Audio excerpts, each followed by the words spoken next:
আমি দুনিয়াতে এত মানে চামচামি বক্তৃতা আর দেখি না। আমি সার্জিসকে দেখে শিখেছি, যে দেখেছি যে কত প্রকার তৈলাক্ত বক্তৃতা দিতে পারে। মুক্তিযুদ্ধের কথা বলবে তারাই হচ্ছে ভারতের দালাল, তারাই হচ্ছে গিয়ে রয়ের এজেন্ট। ঠিক আছে, আমার মনে হয় রয়ের এজেন্ট বাংলাদেশে এত বেশি রয়ের এজেন্ট, সো এটা খুব বেশি অসুবিধা নাই। রয়ের এজেন্ট হওয়াটা এখন গর্বের বিষয় আমার মনে হয়।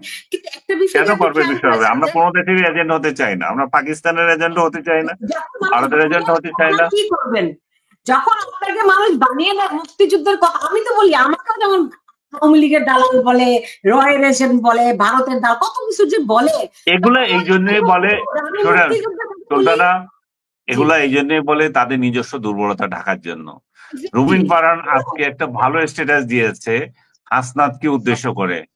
এই এই ছেলে না, যে আমাকে বলছে আওয়ামী লীগের আওয়ামী লীগ বিষয়ক সম্পাদকীয় না কি জানি একটা টাইটেল দিচ্ছে তারে, বিএনপি। ফকিন্নির পুতা। না, আমি ওই শব্দ উচ্চারণ করতে চাই না। আমি শব্দ উচ্চারণ করতে চাই না। আমি কি আমি সুলতানা, আমি ওই শব্দ উচ্চারণ করতে চাই না, কিন্তু এভিডেন্স গুলা দেখেন যে হাসনাত ছাত্রলীগ হয়ে কত গর্বিত। হাসনাত বঙ্গবন্ধুকে নিয়ে কি লিখেছে, হাসনাতের সদস্য, ছাত্রলীগের সদস্য পদ। তো এরা এত কিছুর পরে আবার কেউ যখন আওয়ামী লীগ করে তাকে গালাগালি করে। তোমরাই তো ভাই আওয়ামী লীগ করেছো, এই সার্জিস।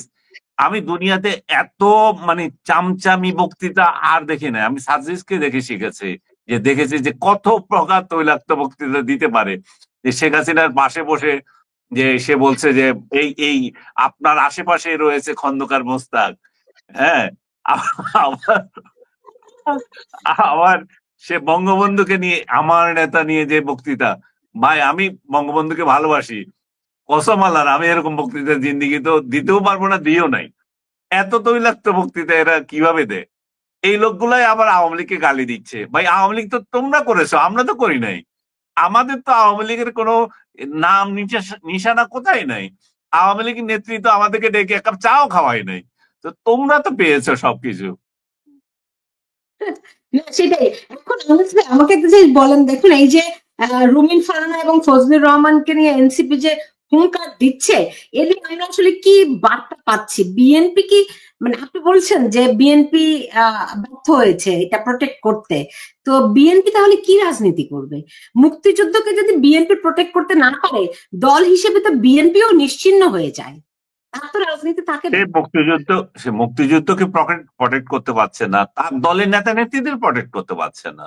যেদিন তাদেরকে আপনি দল থেকে বের করে দেবেন, সেদিন আপনি বললেন না যে তারা কে, তাদের কি হচ্ছে, ইন্ডিভিজুয়াল, তাদের আমার কোনো মাথা ব্যথা নাই, still they are your party member. So এখন আপনি পার্টি মেম্বারদের যদি আপনি কেয়ার না করেন, তাহলে আপনার দলে অন্যরা এসে কিভাবে নিরাপত্তা বোধ করবে?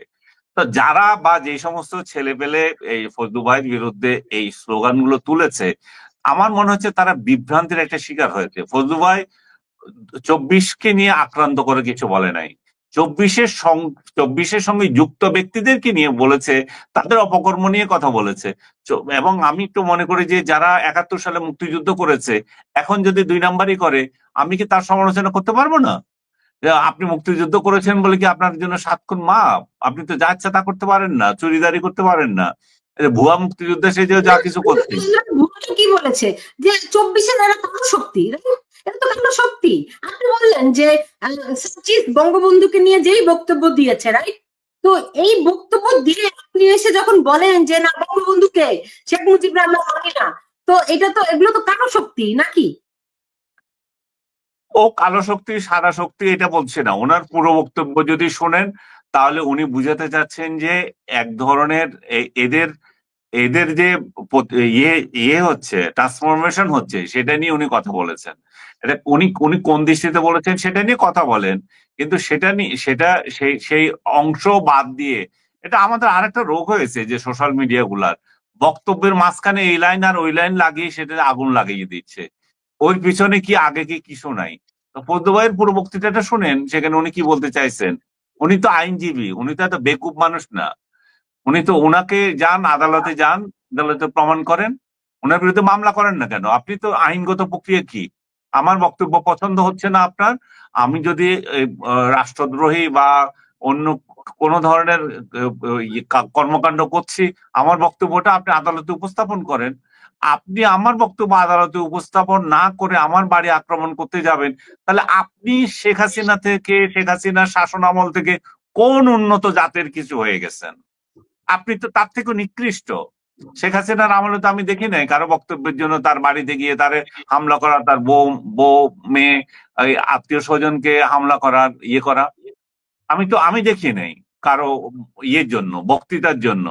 এখন কিছু কিছু ইনস্টেন্স আছে, কয়েকজন বলবে যে তার বিদেশে পালানো কিছু লোক বলবে যে তাদের তাদের জন্য তাদের আত্মীয় স্বজনকে ইয়ে করা হয়েছে, অপদস্থ করা হয়েছে, সেই ধরনের ইনস্টেন্স থাকতে পারে। কিন্তু তার মানে হচ্ছে আপনি তো উন্নত রাষ্ট্র চেয়েছেন, আপনি তো উন্নত কিছু দেওয়ার ইয়ে নিয়ে আসছেন। তো আপনিও যদি একই কাজ করেন, তাহলে শেখ হাসিনা থেকে আপনি আপনি উন্নত কোন জাতের হইলেন? আপনি তো একই জাতের রয়ে গেলেন।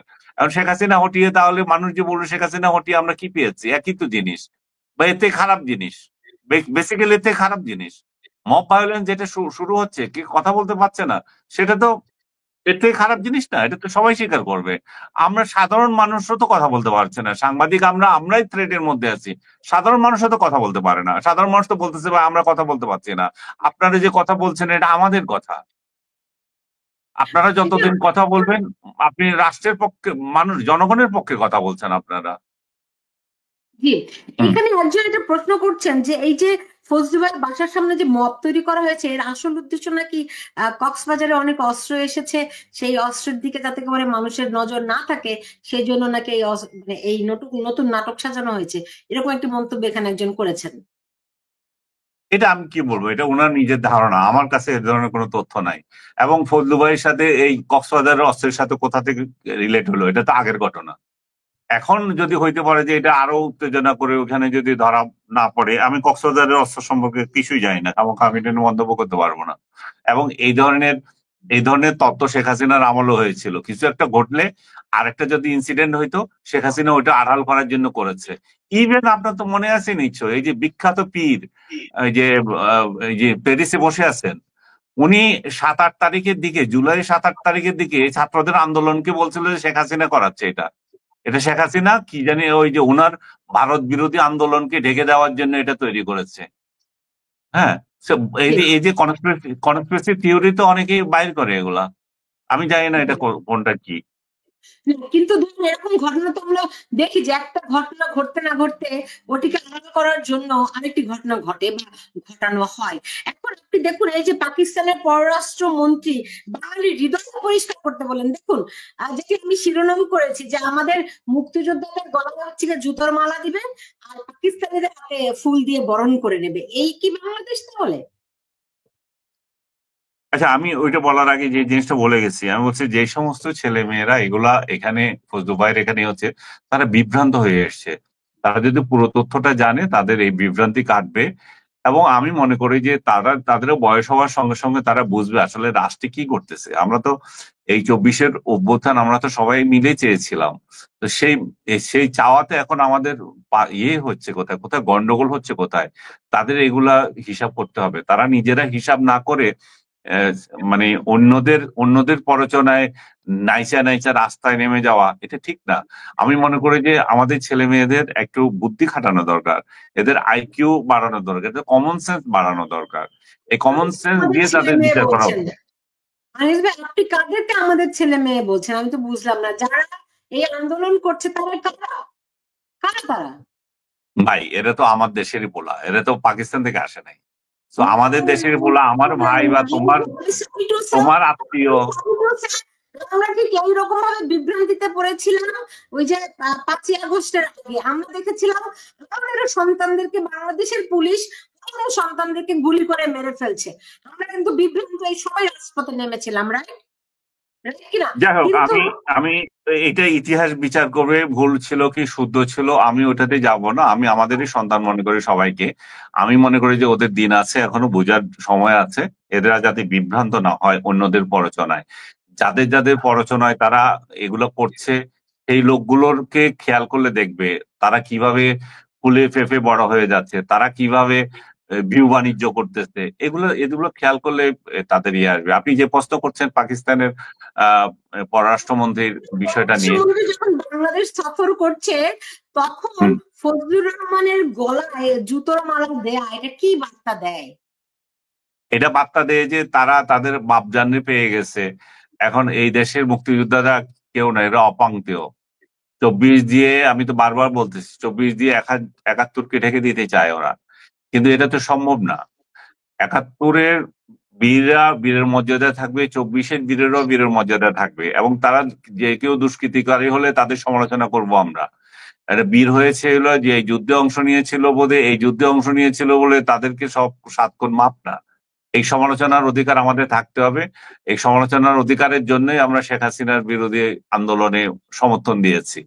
তো এখন যদি সেই সমালোচনা করার জায়গা না থাকে, তাহলে বুঝতে হবে যে আমরা নিজেরা ভুল করছি, আমরা একটা গর্তের মধ্যে পড়ে গেছি, দেশটা একটা গর্তের মধ্যে চলে গেছে। এবং এই যে এই পাকিস্তানের পররাষ্ট্রমন্ত্রী এখানে যেগুলো বলে গেছে, এগুলো আমি থ্যাংক দেবো যে আমাদের সরকারকে, সরকার কিন্তু এটা সমর্থন করেনি। সরকার বলেছে আমাদের মীমাংসিত বিষয়গুলো এখনো যিনি যেটা বলেছেন সেটা ঠিক না, আমাদের এখনো অমীমাংসিত রয়ে গেছে 3টা ইস্যু। আমাদের সম্পদের 4 বিলিয়ন মার্কিন ডলারের যে সম্পদ, তার হিস্সা আমাদের দিতে হবে। আমাদের এই 30 লক্ষ মানুষ যে গণহত্যায় তারা অংশ নিয়েছিল তার জন্য ক্ষমা চাইতে হবে। বিহারি যারা ওইখানে যেতে চায় তাদেরকে নিতে হবে, এটা স্পষ্ট বাংলাদেশ সরকার স্টেটমেন্ট দিয়ে বলেছে। তো আমি বাংলাদেশ সরকারের এই স্ট্যান্ডকে আমি সমর্থন করি। এবং আমি মনে করি যে পাকিস্তানের যে পররাষ্ট্রমন্ত্রী এসেছিল, উনি তো মনের আনন্দে এই জন্য যে উনি যার সাথে দেখা করছিল তারা তো আনন্দে গদগদ। তো ওরা তো পারলে, ভাই আমরা যে যুদ্ধ করেছিলাম, আমরা ক্ষমা প্রার্থী যে তোমরা 2000 মেরে গেছো, আমরা খুবই লজ্জিত। তো এ কেন ক্ষমা চাইবে? এই কেন ক্ষমা চাওয়ার পরিবেশ তো আমরাই রাখছি না, আমাদের রাজনীতিগুলোই রাখছে না। ক্ষমা চাওয়ার তো প্রথম দরকার যে যাদের সেই বাংলাদেশে রাজনীতি করছে তারা, জামাতে ইসলামী তাদের সহযোগী ছিল, তাদের সহযোগী একটা রাজনৈতিক দল বাংলাদেশে 54 বছর ধরে আছে, রাজনীতি করছে, ক্ষমা চাচ্ছে না, ক্ষমা চাওয়ার প্রয়োজন মনে করে না। তো এই এত হাজার মাইল দূরে বসে তারা কেন ক্ষমা চাইবে? এবং তারা যখন এখানে আসে রাজকীয় অভ্যর্থনা পায়, আন্তরিকতা পায়, এবং কেউ একটা শব্দ উচ্চারণ করে না যে ক্ষমা চাস না কেন, তো তারা কি কোন গরজে ক্ষমা চাইবে?